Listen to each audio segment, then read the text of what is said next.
Hey everybody, welcome back to Up the Vibe. And today I have returning guests, Paul and Cyan, to continue our discussion on the Zetas. Hi guys, how are you doing? Hi. G'day, Joe. How's it going? Yeah, we're good. Yeah, Good. all good. Well, welcome back. I wonder if you could start by giving a quick introduction for those who may have not listened to the first one, and also maybe talk a bit about what you've been up to since we last spoke. Okay, well, we've been mediums a long time and we work with spirit people, and we also have very good contact with the Zetas. And we've evidenced our contact multiple times. We work with a lot of people that have experiences. A lot of those people are seeking to understand or resolve their contact as well. And so we do spend a lot of time talking to people as well. So a lot of our day is based around supporting and helping other people. Yeah, and that's pretty much what we've been up to since we last spoke to you. Okay. Yeah. I saw you recently on a podcast with Grant Cameron though as well. So you have been continuing to do podcasts and do interviews and things. That's good. I wonder if we could start on talking a little bit about the agendas that are being talked about, in particular with the Greys. So I first heard about the Zetas or beings from Zeta Reticuli when we heard about Bob Lazar and George Knapp and back in the day, and there was a lot of talk then about the Greys having quite a nefarious agenda for planet Earth. But having spoken to you, and also given that Stephen Greer says you shouldn't have speciesism, as he calls it, as in if you hear the word grey or Zeta Reticuli, you shouldn't jump to conclusions. And I'm sure just like on Earth, there are good and bad Greys, good and bad beings on Zeta Reticuli. So I wonder if you could talk a little bit about the various agendas from the Zetas, and a bit about maybe the agendas of the beings you've been talking to and communicating with. Okay, well, there's basically 63 races that belong to the Grey species. And the problem is with any type of interaction between extraterrestrials and humans, humans are on the back foot for a start, because what they're looking at is the phenomenon. They see the phenomenon going on around them, so they're being contacted, they may have paranormal activity, these sorts of things. But they can't see what's going on behind the phenomenon. And that's the problem. And I think that the beings themselves are also having a problem with the phenomenon themselves. So when they're working with humans, they're seeing humans through another lens, you know. At some point, we've got to come into the middle of all this. There has to be some level of contact protocol that's got to take place. The Zetas are looking at how to develop a contact protocol that will encapsulate all of the people that it's related to. So rather than just, a contact protocol for, 1 or 2 or 10 people, what is a contact protocol for the planet and for the people that are being contacted? The Zetas understand that there are, people that believe that they are up to no good. And I can understand that, because people would say, well, they're coming into our house and, they're taking us and we're being contacted and all these things. So a lot of the contact that's happening with people is happening because those people have some level of contact with extraterrestrials. That's one of the first things. Of course, there is a race, and there are other races as well, that don't particularly care about humans too much, and they look at the behaviour of humans on a daily basis. And I'm suggesting that they would be thinking, well, why should we treat them any better than they treat their own people on their own planet, their own livestock on their own planet? Look at the current situation that we have on this planet. And so humans are very interesting, because their expectation is that a race will, be of a much higher vibration, a much higher level of consciousness. But there are races out there that aren't. And they would be treating humans the way that humans treat each other. So I find it a bit amusing that humans will expect that they'll be treated differently than the way that they treat each other. What do you think about that, Joe? No, I agree to an extent. I feel like there's some beings that are treating us like in a kindergarten or primary school, if you would like, to try and teach us and to try and give us care whilst we trip over and fall, and learn from our mistakes and move forward. And there are other beings that are treating us like we treat animals in a farm, as a resource, and I believe that it could be that the Greys are in both camps in terms of how we're being treated. I will speak to that. I will speak to that. So remember, I said there were 63 races and of a species.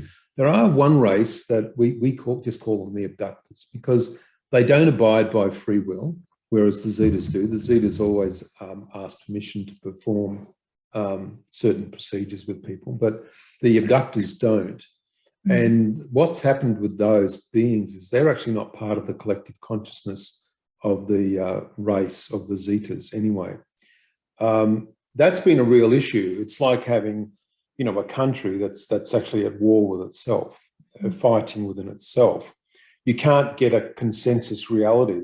You can't get a consensus opinion when there's, sort of a disagreement between a race.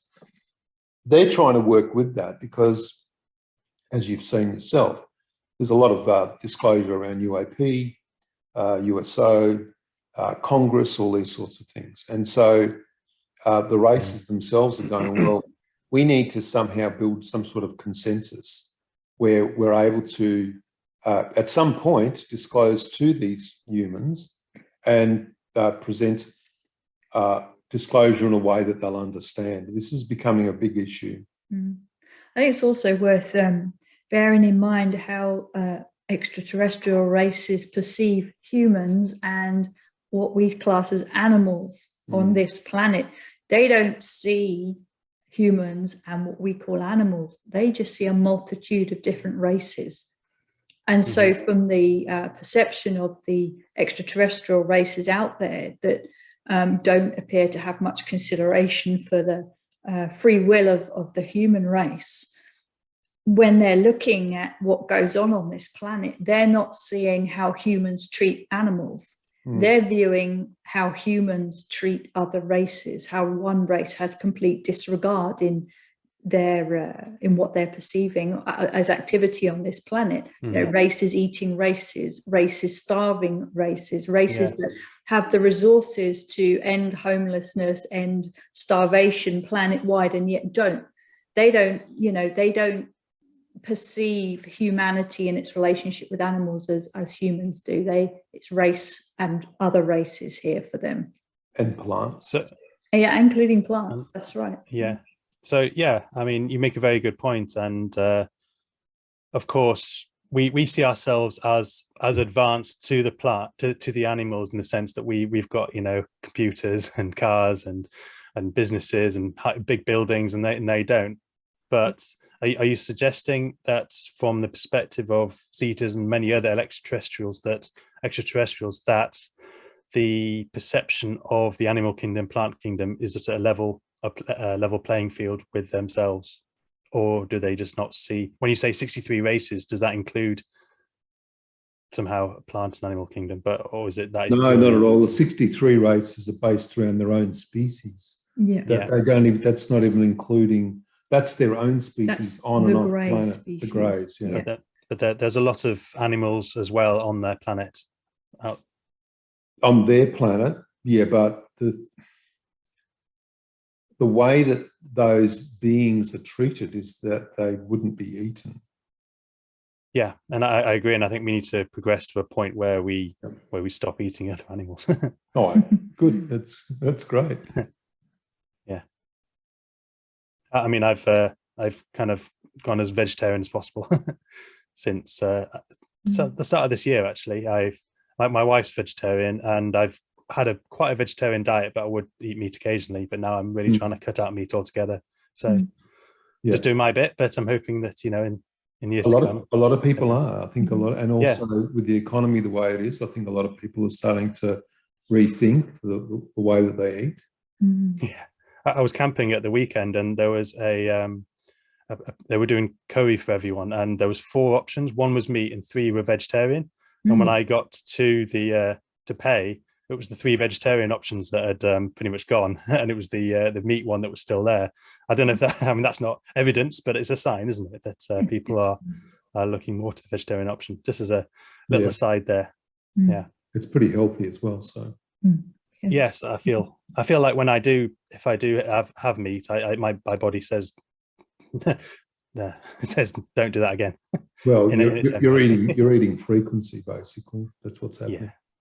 Yeah. What's your thoughts actually on that? I've been told by some people that if you eat grass-fed animal that's been treated well, then that's not as bad. Or is that just a no? I totally disagree with that.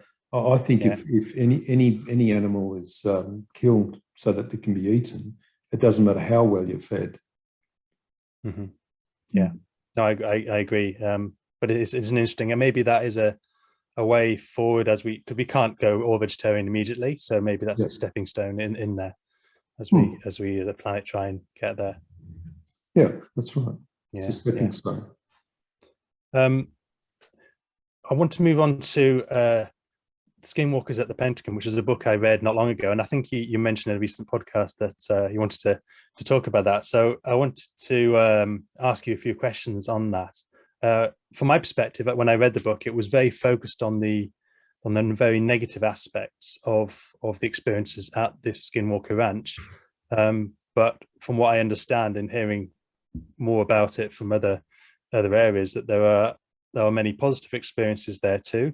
And it was more about the people that were on the ranch, if they were of a negative mindset, very sort of, I'm going to say militaristic in terms of their mindset, although there could be some good military people out there. That's not to paint them as negative, but if you've got a negative mindset and you go onto the ranch, you'll have negative.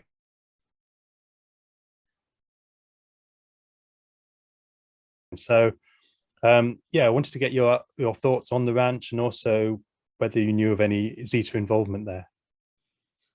I've not actually read the book. That's the first thing. So I can only really go on what you're telling me and other people. I do know some people that have been there. That's the first thing.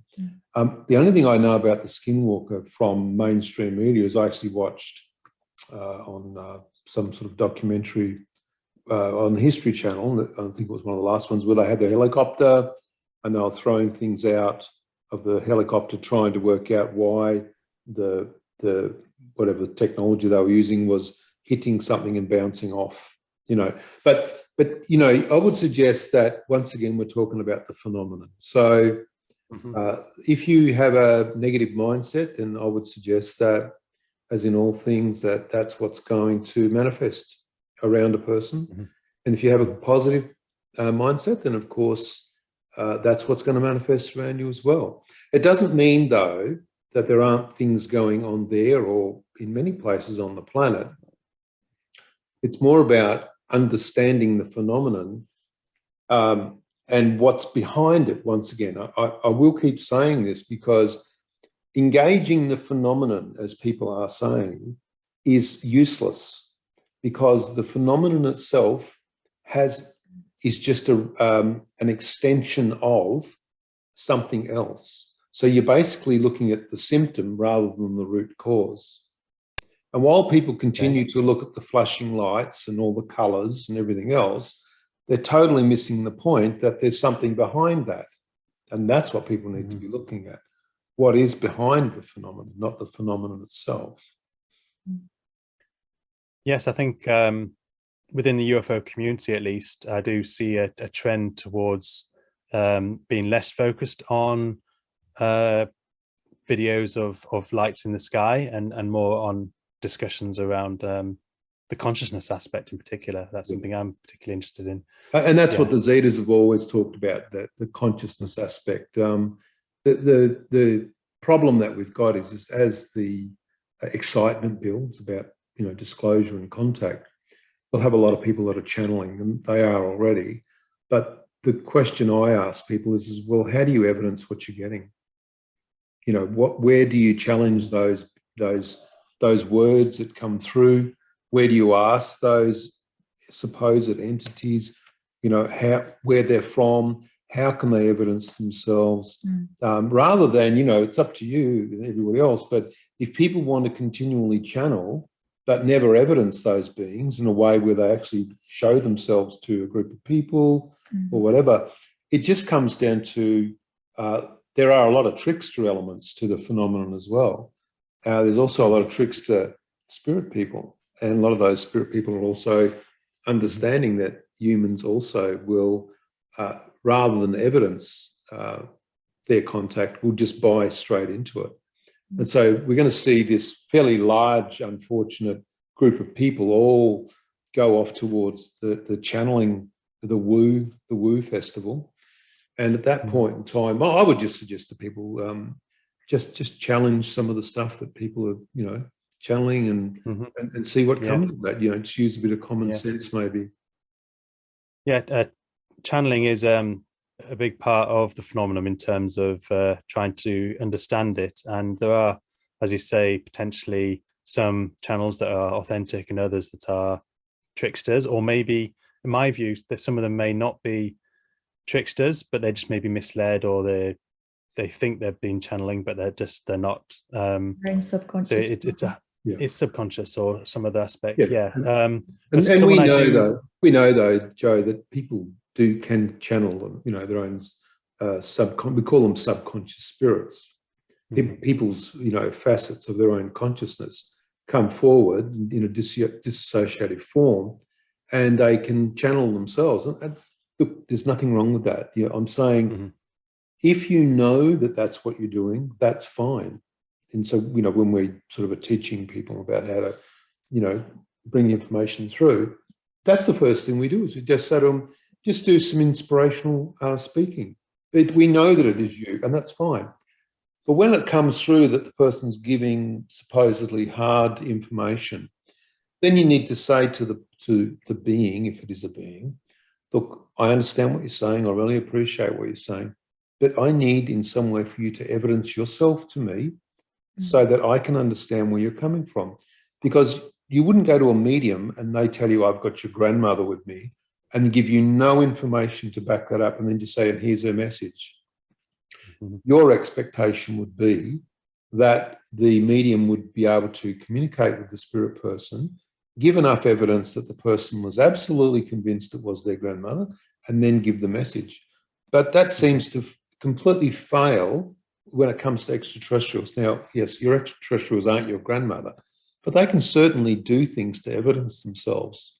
And so just from a point of clarity, it's more about just saying to people, if you're listening to somebody that's channeling and you've got the opportunity to ask questions, ask them to evidence themselves. Yeah.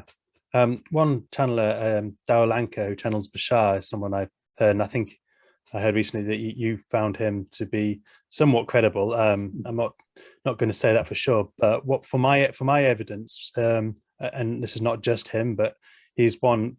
It's not just what's being said; it's how it's being said as well. So in terms of what's being said, it blows my mind, and maybe it's possible that the Daolanka has done enough research and got that information available, so that's possible. But there's a strong, sorry, the light's shining in my face there. There's a strong possibility that the information has been channeled, but it's the biggest evidence for me is the way it's channeled, in the sense that, like I'm doing now, I'm saying a lot of ums and ers, and that's something that's my subconscious is doing as I'm trying to flow with speech. And when Daolanka speaks, he does the same. But when he's channeling Bashar, there seems to be no pauses, no ums, ers, and it's all very eloquent and given in a way that I don't think Dao could have practiced himself and got to that level. So that for me is that's the only thing I would say is evidence, beyond obviously the things he's saying and some of the very poignant aspects to the channeling. You see, if you understand that you can splinter your own subconscious, that new personality could easily bypass all of the pausing. There's no issue with that. So that's, to me, it's actually not evidence. So, it's fine that it's evidence for other people. Evidence for me is when I say to the being, well, where are you from? They go, I'm from that planet out there. Oh, really? Do you have technology? Yes, we use craft. We travel interdimensionally. We do this and that. Okay, great. Could you come here in 2 weeks' time? Can you land a craft? Now, if those beings who've been talking over and over and over again about love and light and all of the rest of it and timelines and everything can't even turn up in a craft, I'm not prepared to listen to them at all. Okay. It's same for beings that, you know, they promise, they state that they're quite easily able to materialize in a room and show themselves. Yeah. Which, you know, you hear a lot of when you listen into information given by channelers. And yet the beings never materialize. And when they're questioned, well, why haven't you materialized? Oh, you're not ready yet. When you're ready, we'll materialize. And they have the same conversation year in and year out. The conversation never changes. The beings never materialize despite stating they're fully able to. You know, when the Zeta say they're going to do something, they do it. They do it. And if they don't do it, we would question them. Well, hang on, you said you would. Why didn't you? We never have to question them. They always do what they're asked or what they say they're going to do. Now, it doesn't mean that they're not perfect. We're not saying they're perfect. They're not saying they're perfect. Things can happen where something may not materialize, but I would be more interested in seeing a being that was doing healing. So if somebody was being healed, you know, so someone that channels as a healer, there's a lot of good healings, medically evidenced healing that's taken place. That's really good evidence as well, isn't it? It's not just words and fancy speech and all those things. It's actually changes being made to people. Yeah. And that's what we need on this planet now. We need change. Positive change. Yeah, and not just words. It's just rhetoric. It doesn't mean anything. Yeah. Yeah, I've heard of people being healed in like places like Mount Shasta and quite incredible ways that you can't defy, you know, sort of more medical grounds. That's right. Amazing stuff. Yeah. I wonder if I could move on to a few areas that get talked about within the community, and I wanted to get your perspective on them. Firstly, on the secret space program and the supposed colonization of Mars and 20 and back and all this, if you're aware of it. I only know what you probably know more about it than I do, to be honest. So, but, would you say it's a potential that there are humans that have been going to Mars and coming back for you're not talking having about their memory erased? You're not talking about Basiago and the jump room technology and all that? Potentially, I think I've heard of that as a way of getting to Mars, as in there's like a portal and ability to get there. But apparently there are people coming out and disclosing that they were part of a secret space program and they've had their memory erased after, but they've been doing various sort of, I'm sort of quoting what I understand of it, is that they've been doing various sort of QHHT or various other regressions, and they've kind of brought back memories of being part of this secret space program, and this has been going on for decades. They're doing hypnotherapy and they're disclosing that they're part of a program that they didn't know that they were part of, or they were and then they were given some sort of technology to. Is that what you're saying? From my perspective, what I can understand is yes, that they've been part of this program, but as part of the program, they had their memory erased, so they weren't able to remember it, and they were able to carry on with their lives. Then years later, they've regressed and discovered this information. And I'm not sure, but you know, I wanted to see if you had any perspective on that. Well, I know that the synthetic quantum environments are used as a, and we've talked about SQEs before, haven't we? I know you mentioned it on your recent podcast with Grant Cameron. I can't remember if you mentioned it on our one. Okay. So maybe you could. So synthetic quantum environments are created by extraterrestrials. They're technology that take a copy of something that's on the timeline, and then they mirror it into the SQE. So remember that observation changes things. So we don't want to observe what's the original. We want to observe the copy.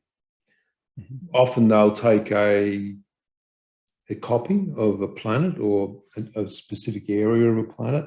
They'll put it inside the SQE, and then they'll watch what happens when they take the copy of a person's consciousness and they allow that person to believe that they've actually jumped to Mars. Mm-hmm.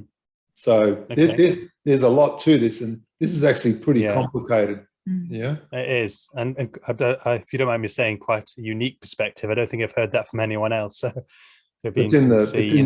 The SQE stuff's in the primer of the Zeta Race, which is a free book for anyone to read. Sure. Basiago, he talked about jump ring technology with Mars. Basiago talked all about it. Well, that was quite some time ago now, wasn't it? And if I remember correctly, don't quote me on this, but the thing that he believed that he had been to Mars. He hadn't understood that he'd been in the SQE, and the part of his story that alerted you, I remember you telling me, was the fact that he believed he'd lost his arm on one of these trips, on one of these occasions. He believed when he'd gone to Mars, but on his return, he found that he was perfectly intact. He had both his arms. Now, obviously, if he'd physically been there, he wouldn't have returned with both of his arms. So, but if we think about it this way, so let's say that I take a copy of you, Joe, and you go into an SQE, you jump to Mars, you lose your arm. When I re-assimilate you back with your originating form, you have the experience of losing your arm, but of course you've got your physical arms. And this is how synthetic quantum environments work. And this is why I say to people, forget about the phenomenon. It's too difficult. Okay. What do you think we're in a synthetic quantum environment right now? Yeah, I believe that we are, actually. I believe that on some level, everything around us is a representation of consciousness. There has been talk within the mainstream science about we're in a not a SQE, but a kind of a virtual reality, it's called, within a virtual reality, and at some point there's a root. I guess it links to that. Bizarre, but this possible. is just source consciousness experiencing itself in an externalized state. It's obviously the only way that source can learn is to understand itself externally. So that's why there would be a virtual environment. Yeah. And my other aspect of the history that I wanted to get your perspective on was that I'm sure you're aware of Operation Paperclip and the move of lots of Nazis over to America and Russia after the Second World War, and apparently that our Nazis also moved to Antarctica and set up base there, and have been sort of infiltrating various aspects of government, pharma, technology, media, all these aspects ever since, and they are still plaguing Earth with trying to keep us dumbed down and unable to ascend, and also to control us and weaponize every aspect of life in terms of dividing us in various ways. So what aspects, I guess, of that do you see as potentially the true history of Earth, that the Nazis actually won in a sense, and it was the Germans who lost, the German military who died, but the Nazis themselves, the orchestrators of the growth of Nazism, were just basically relocated and rebuilt, or even just continued? Yeah, I don't see it that way at all. I see that the Schumann frequency dictates a human's ability to remember their point of origin. I also see that the Schumann frequency also dictates what a person believes about themselves and what they can experience, and what they believe to be their ability to be able to create. The extraterrestrials also understand that the Schumann frequency, when a person leaves spirit realm and incarnates as a human, that they then can no longer remember where they've come from, because remember one specific point, you've actually come from somewhere to come here, to be here right now. And then when you leave here, you're going to go back to where you've come from. And so the extraterrestrials have also used the Schumann frequency as a method to implement multiple screen memory technologies into humans. We've come up with 5 categories of screen memories that we've come across with people while working with them. And it's easy for us to see that rather than focusing on the narrative, which is the things that we believe to be true about human history, we need to be looking at the things like, what is the frequency of the planet? What happens to somebody when they come into the human form? And why is it they can no longer remember specific things about their past? And once we start to understand those concepts, then of course we can understand that we're actually creators living inside a virtual environment. It's the environment that's actually trying to keep us at a specific frequency. Example, you meditate and you move up in vibration and frequency. You don't stay there, because once you come out of your meditative state, you then go back down slowly, slowly, slowly to a more physical, grounded state. But while in that meditative state, you could have a lot of interaction with interdimensional entities, with energies, frequencies, those sorts of things. But you don't get them when you're down grounded, okay? And so we have to really look at, is the human race being kept at the specific level it's at by the planet? And is it the planet, the frequency that is surrounding the Schumann frequency, is that really the physical cause of people not being able to move through into higher states and access most of their abilities that they have? Okay, so what I can gather is that I'm not sure if you said that the true, there's a narrative about history that we're told at school, and then there's this other narrative that we're told. But what you're saying is that we shouldn't look to that for reasons for why we are being kept at our certain frequency and why we're not ascending. So I'm saying, I'll be very clear here. I'm saying it's got nothing to do with what you're told to believe. It's got a lot to do with the frequency that you're being held in. I'll ask you a question. Where did you come from before you were born? Well, I think maybe from spirit realm, maybe I had a past life on Earth, maybe elsewhere. So a lot of maybes, and that's fine. But why is it that you can't remember that? You're a being of consciousness. Why can't you remember that? Well, I've thought about that, and I think it's actually quite a powerful tool of consciousness to be able to incarnate in a way and have that kind of memory wipe, because I think if you had the full realization of it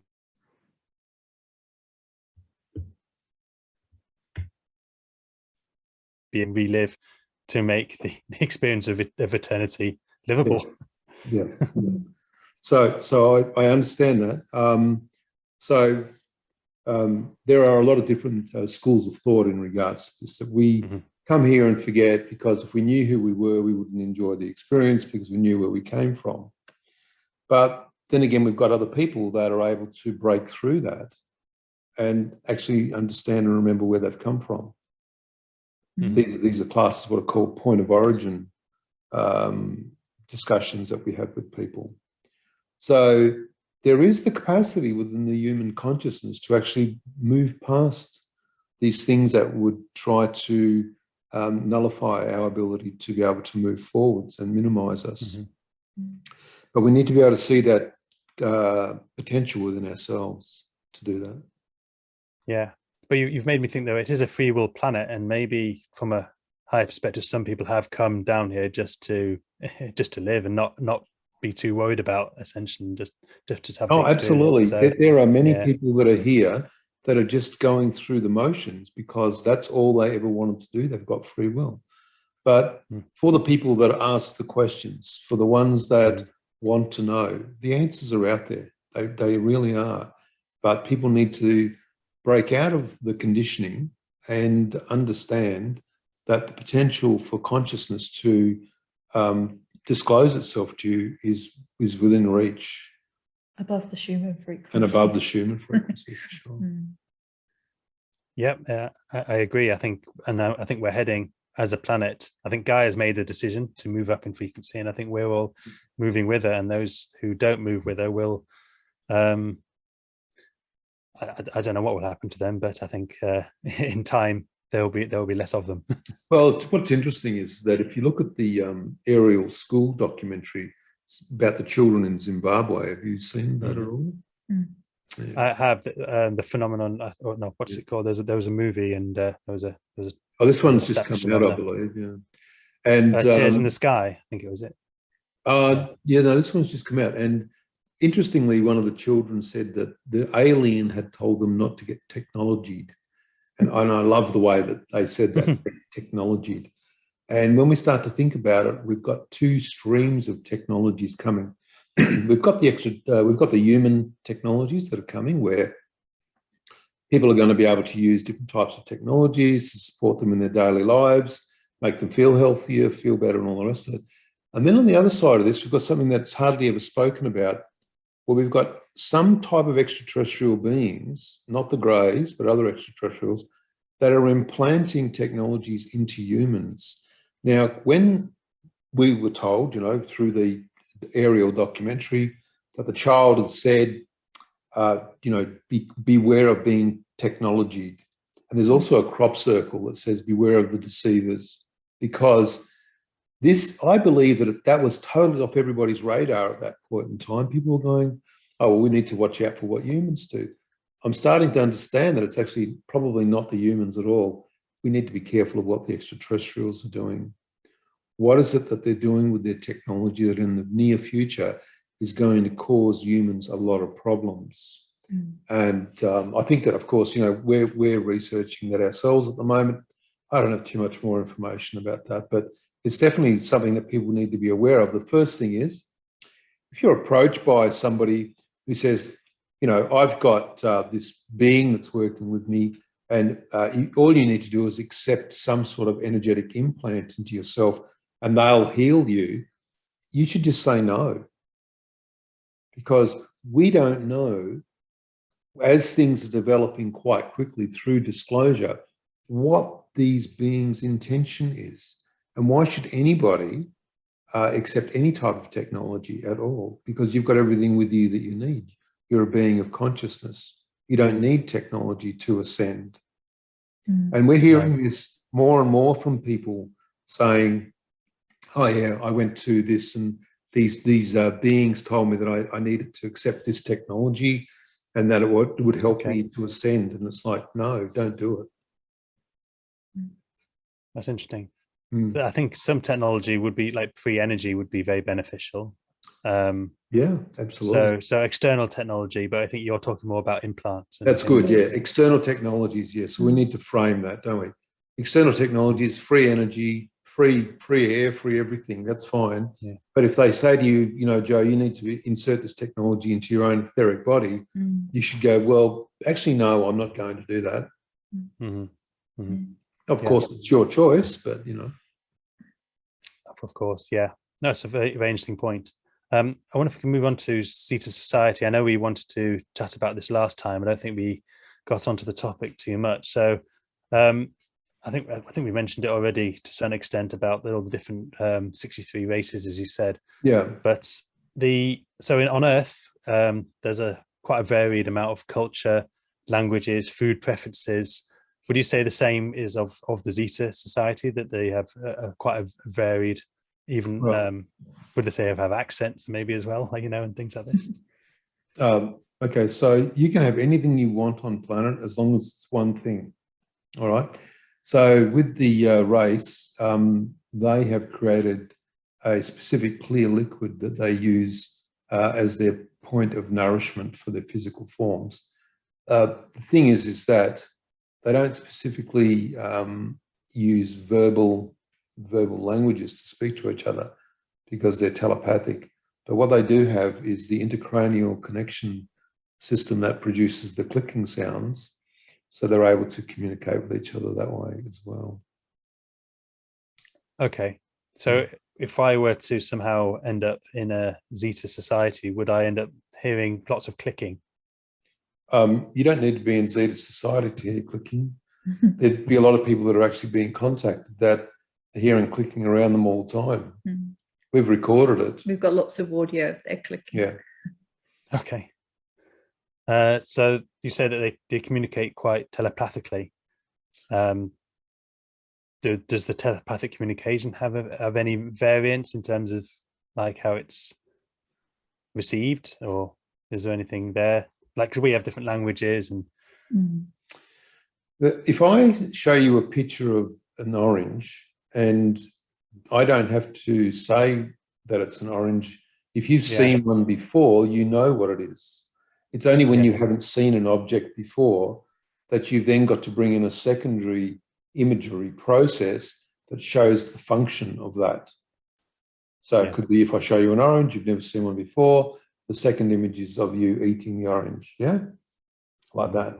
So that's with telepathy, that's how they how they are able to communicate with beings such as humans that don't understand their technology or the ways that they communicate with each other. And they're able to do that through imagery. And so imagery is a very powerful thing because it doesn't rely on verbal structures. An image is an image, isn't it? And it doesn't matter what country you come from. If you've Does seen it have emotional content as well? Yeah, there's some level of emotional content for sure. Yeah, because I do think that our language is a barrier to communication. Very good movie is Arrival. Arrival's a really good movie. Yeah. One of our favourites. Yeah, that definitely displays quite nicely the issues with an extraterrestrial race landing that doesn't speak any known human language, and how it can be misinterpreted, and all the various aspects of that.